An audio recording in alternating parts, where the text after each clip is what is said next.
வணக்கம். எக்ஸாம்ல நல்ல மார்க்ஸ் வாங்குறது நம்மள நிறைய பேருக்கு இது ஒரு பெரிய சவாலா இருக்கு இல்லையா?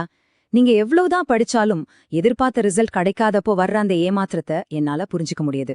இன்னைக்கு அந்த போராட்டத்துக்கான உண்மையான காரணம் என்ன, அதுக்கு ஒரு தீர்வு இருக்கான்னு நாம பார்க்க போறோம். ஒரு நிமிஷம் யோசிச்சு பாருங்களேன். நீங்க ரொம்ப கஷ்டப்பட்டு படிக்கிறீங்க, ஆனா உங்க மார்க்ஸ் மட்டும் உயரவே மாட்டேங்குதுன்னு எப்பதாவது ஃபீல் பண்ணிருக்கீங்களா? இந்த குழப்பம் உங்களுக்கு மட்டும் இல்ல. இது நம்மள பலரும் சந்திக்கிற ஒரு பொதுவான பிரச்சனை தான். இதுதான் நம்மள பலருக்கும் நடக்கிற ஒரு கஷ்டமான விஷயம். பரீட்சைக்கு முன்னாடி வரைக்கும் எல்லா பதில்களும் நல்லா ஞாபகம் இருக்கும். ஆனா அந்த எக்ஸாம் ஹால்குள்ள போனதும் திடீர் நம்ம மூளை அப்படியே காலியான மாதிரி ஒரு ஃபீலிங் வரும். எல்லாம் தெரிஞ்சும் ஒண்ணுமே எழுத முடியாம போறதுக்கு காரணம் உங்க முயற்சியில இருக்கிற குறைபாடு கிடையாது. சரி, அப்போ உண்மையான காரணம் என்ன? வாங்க பார்க்கலாம்.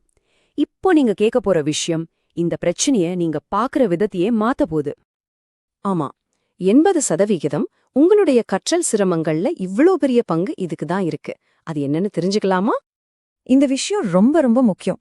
பிரச்சனை நீங்க சரியா முயற்சி பண்ணாததில்லை. உங்க மூளையோட அடித்தளமா இருக்கிற சில முக்கியமான திறன்கள், அதாவது கோர் காக்னிட்டிவ் ஸ்கில்ஸ், கொஞ்சம் பலவீனமா இருக்கிறது தான் உண்மையான காரணம். அதனால முதல்ல உங்க மேல பழி போடுறத நிறுத்துங்க. இதுதான் நாம இன்னைக்கு கத்துக்க வேண்டிய மைய கருத்து. சும்மா மணிக்கணக்கா படிக்கிறத விட எப்படி திறமையா சிந்திக்கிறதுன்னு கத்துக்கிட்டாலே போதும், வெற்றி நிச்சயம். இப்போ வாங்க, உங்க மூளைக்குள்ள ஒளிஞ்சிட்டு இருக்கிற அந்த என்ஜின், அதோட அடிப்படை ஆபரேட்டிங் சிஸ்டம்னு சொல்லப்படுற அறிவாற்றல் திறன்களை பத்தி கொஞ்சம் விரிவா பார்க்கலாம். இந்த கம்ப்யூட்டர் உதாரணம் உங்களுக்கு ஈஸியா புரிய வைக்கும்.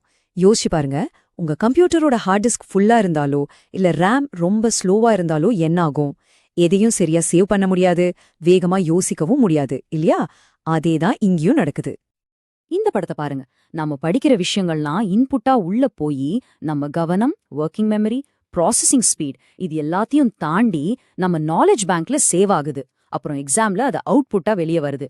இந்த சங்கிலில ஏதாவது ஒரு கண்ணி பலவீனமா இருந்தாலும் மொத்த கத்துக்கிற ப்ராசஸுமே பாதிக்கப்படும். அப்போ இந்த அறிவாற்றல் திறன்கள்னா அதுல என்னெல்லாம் இருக்குன்னு பாருங்க. கவனமா ஒரு விஷயத்த கேட்கறது, படிச்சதை ஞாபகம் வச்சுக்கிறது, வேகமா யோசிச்சு முடிவெடுக்கிறது, லாஜிக்கலா யோசிக்கிறதுன்னு இது எல்லாமே இதுக்குள்ளதான் வருது.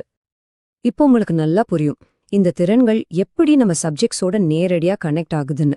உதாரணத்துக்கு கணக்கு போடுறதுக்கு லாஜிக்கும் ஒர்க்கிங் மெமரியும் ரொம்ப முக்கியம். அதே மாதிரி ஒரு மொழியை கத்துக்கிறதுக்கு கேட்கும் திறனும் ஞாபக சக்தியும் தேவை.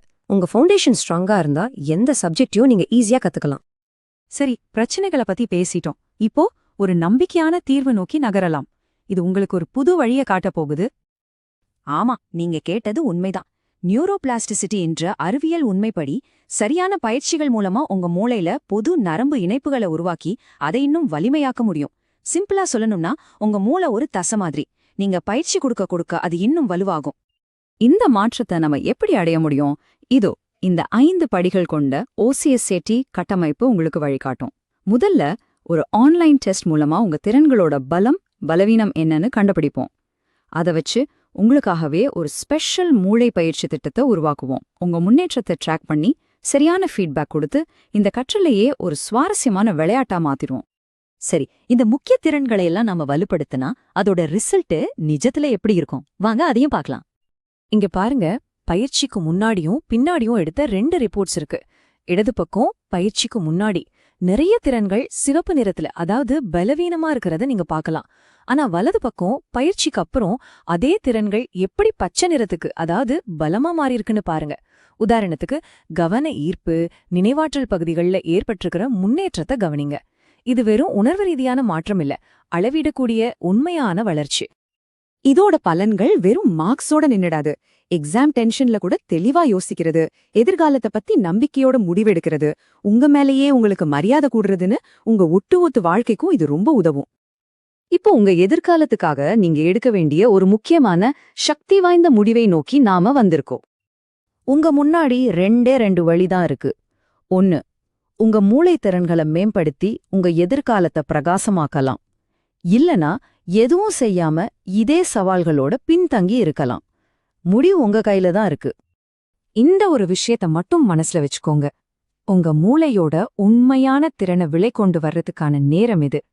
வேகமா சிந்திங்க, புத்திசாலித்தனமா கத்துக்கோங்க, சிறப்பா செயல்படுங்க. உங்க பயணத்தை இன்னிக்கே தொடங்க இங்க குடுத்திருக்கிற தகவல்களை பயன்படுத்துங்க. உங்க மூளையோட திறனை மேம்படுத்தி உங்க எதிர்காலத்தை நீங்களே உருவாக்குங்க. இந்த வாய்ப்பை தவற விடாதீங்க.